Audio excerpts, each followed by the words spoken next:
Welcome to the deep dive. Ever wonder how some apps just, instantly pull up information, like zero delay? It often feels like magic, doesn't it? It really does. Today, we're going to dig into one of the secret ingredients behind that speed, the hash map. Ah, yes, the humble hash map. Foundational stuff. Absolutely. It seems simple, stores keys and values, but it's packed with really clever tricks to make software super fast with data. Hmm. So our mission today is to basically crack open this hash map, look at how it works inside, and figure out why it's so efficient. We're drawing straight from our research on its mechanics. Sounds good. Okay, let's unpack this. And it's worth saying, when you understand something like a hash map, you're not just learning about one thing. Right. You start seeing these core computer science ideas everywhere, like the trade-offs between using memory and saving time. Yes, space versus time. And how important good hashing is, and, well, how smart design avoids really bad performance problems down the line. That makes sense. It's not just theory, is it? Not at all. These are insights you can actually use, whether you're designing something new or figuring out why an old system is suddenly, crawling. Yeah. Okay, great perspective. So let's start right at the beginning. For anyone maybe needing a quick refresher, what is a hash map, fundamentally? At its core, it's a way to store pairs of things, a key and its associated value. Think like a dictionary. Word key and definition value. And our research highlights it's known for being really efficient at adding, deleting, and finding stuff, right? The core operations. Exactly. Fast insertion, deletion, and lookup. That's its claim to fame.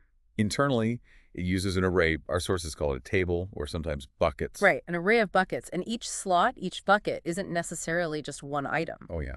What else can be there? It could be a linked list of items, or especially in newer versions like Java 8 onwards, it might even turn into a balanced tree. A tree. Okay, we'll have to come back to that. So inside these buckets, what holds the actual data? Those are the key value entries. You'll see them called entry, or more recently in Java, node. Gotcha. And what's in one of those node objects? It's a neat little package. It holds the key itself, the value associated with that key, the key's hash code. The hash code. We'll definitely need to talk about that. Oh, yeah. And crucially, a pointer, a reference to the next entry in that bucket, if there happens to be more than one, for chaining them together. Okay, so we have this array of buckets and entries potentially linked together inside them. But the big question is, how does it find the right buckets so quickly? How does it avoid searching through everything? Ah, that's the hashing mechanism. It's the core of its speed. So when you put something in, like a new key value pair. Yep, there's a two-step dance, basically. First, it takes your key and calls its hash code method. Okay, so every object kind of knows how to generate a number for itself. Well, objects in Java generally do, yes. This hash code gives you an integer, but that's just step one. What's step two? That initial hash code then gets fed into another internal hash function inside the hash map. Why another one? Isn't one hash code enough? It's like a backup plan, a defense mechanism.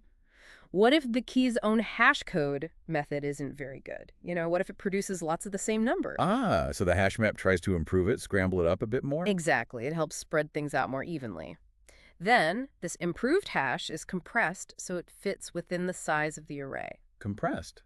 How does that work? Our sources point to this really efficient formula, especially when the array size n is a power of 2.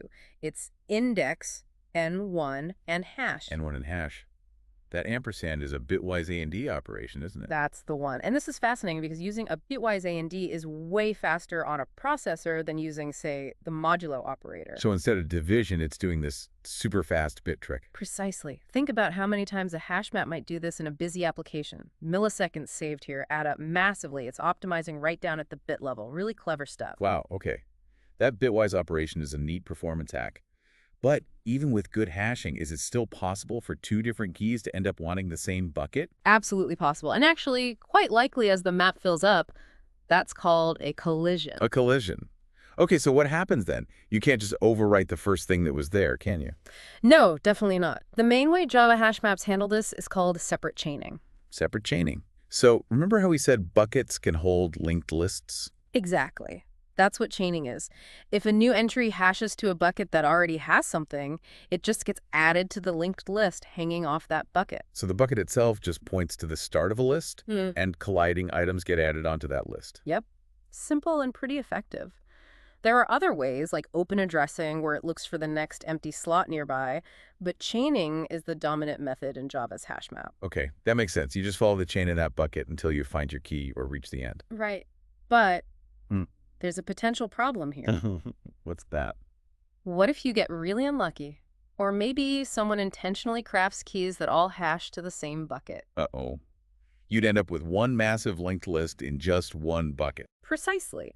And searching a linked list is slow. It becomes an ON, operation linear time. All that O1 average speed goes out the window. That sounds bad. It basically defeats the purpose of the hash map. It does. And that's where Java 8 introduced a major upgrade. Our sources mention this. The treeification. Treeification. Right. You said buckets could become trees. Yeah. So if a linked list in a single bucket gets too long specifically, if it hits a threshold, tree threshold, which is 8 nth, the hash map says, okay, this isn't working. And it changes strategy. It converts that linked list into a balanced tree, usually a red-black tree. A balanced tree. Yeah. Like binary search trees. Exactly like that. But crucially, balanced. This guarantees that searching within that bucket, even with many collisions, is much faster. O log n instead of ON. Log n. Okay, that's way better than linear time if the list gets huge. It's a huge improvement for the worst-case scenario. It makes the hash map much more resilient to bad hash distributions or even deliberate attacks. It's a very sophisticated optimization. That is really clever. It adapts itself. Mm-hmm. Okay, so let's tie this together. Can we walk through actually using it? Like the put operation adding or updating data? Sure. So you call put key value. First, calculate the hash from the key. Using that two-step hashing process we talked about? Yep. Then use the N1 and hash trick to find the bucket index. Okay, got the bucket. Now check the bucket. Is it empty? If yes. Great. Create a new node or entry object with the key, value, hash, and null for the next pointer, and stick it right there in the bucket. Done. Simple enough. But what if the bucket isn't empty? Then you have to traverse what's there. Could be a list, could be a tree. And how do you check if your key is already in that list or tree? Just compare hash codes. No, crucially, you use the equals method. The hash code gets you to the right bucket, but equals confirms if the key is actually the same. Ah, right, because different keys can have the same hash code that's a collision. Exactly. So you iterate through the list or search the tree, comparing your key with the keys already there using equals. And if you find a match, an equal key, then you just update the value in that existing node with the new value you provided. You don't add a new node. makes sense. Update in place. But if you go through the whole list or tree and don't find an equal key, Then it's a new key for this bucket. correct. So you create a new node and add it to the end of the linked list, or insert it into the tree according to the tree rules. Okay, that covers adding and updating. But there's another big piece, load factor and resizing. What's that about? Right. This is super important for keeping performance high. The hash map doesn't want to get too crowded. Too crowded, meaning too many entries compared to the number of buckets. Precisely. There's a load factor, which in Java defaults to 0.75 or 75%. So the map is more than 75% full. If the total number of entries exceeds the current array capacity times the load factor, so capacity 0.75, the hash map decides it's time to grow. Grow how? It typically doubles the size of the internal array, creates a new, bigger array. Okay. But what about all the entries in the old, smaller array? Here's the heavy lifting. It has to go through every single entry in the old map, recalculate its hash code's position in the new, larger array, because n changed, so n1 and hash will likely give a different index, and place it in the correct bucket in the new array. Wow, that sounds like a lot of work. It has to rebucket everything. It does. It's called rehashing. It's computationally expensive when it happens, but it's necessary to keep the buckets from getting too full on average, which keeps the average lookup time fast, close to O1. It's a periodic cost for maintaining speed overall. Exactly. A strategic resize. Okay, so that's put. What about the get operation? Finding a value based on its key, is it similar? Very similar, but simpler because you're just reading, not potentially modifying or resizing. So get a key. Calculate the hash, find the bucket index using n1 and hash. Same first steps. Go to that bucket. If it's empty, the key isn't there, return null. Makes sense. If the bucket isn't empty, traverse the list or search the tree in that bucket. Again, use equals to compare the input key with the keys in the nodes. Looking for that exact match. Right. If you find a node where the key equals your key, you return the value stored in that node. And if you search the whole bucket and find no equals match? Then the key isn't in the map. Return null. Pretty straightforward, mirroring the search part of the put operation. Yep. It leverages all the same structures, the hashing, the buckets, the list trees, the equals comparison. We touched on keys. What about null keys? Are those allowed? Good question. In Java's standard hash map, yes, you can have one null key. Just one. Where does it store it? Does null have a hash code? It's handled as a special case. A null key is typically always placed in bucket index 0. It doesn't really go through the hashing process in the same way. Oh, okay. A dedicated spot for the single null key. And null values are okay too, right? Oh yeah, you can have many null values associated with different keys. No problem there. Got it. So let's zoom out a bit. We talked about hashing, collisions, chaining, treeification, resizing. When you put it all together, what's the performance bottom line? Well, in the typical average case, where your hash codes distribute keys reasonably well across the buckets. The ideal scenario. Right. Then insertion, put, deletion, remove, and lookup are all O1 operations. Constant time. O1. That means it doesn't really matter how big the map gets. These operations stay incredibly fast on average. Pretty much. That's the magic of it. The average time doesn't grow with the number of items if the hashing works well and resizing keeps the load factor down. But what about the worst case? We mentioned that a bit with collisions.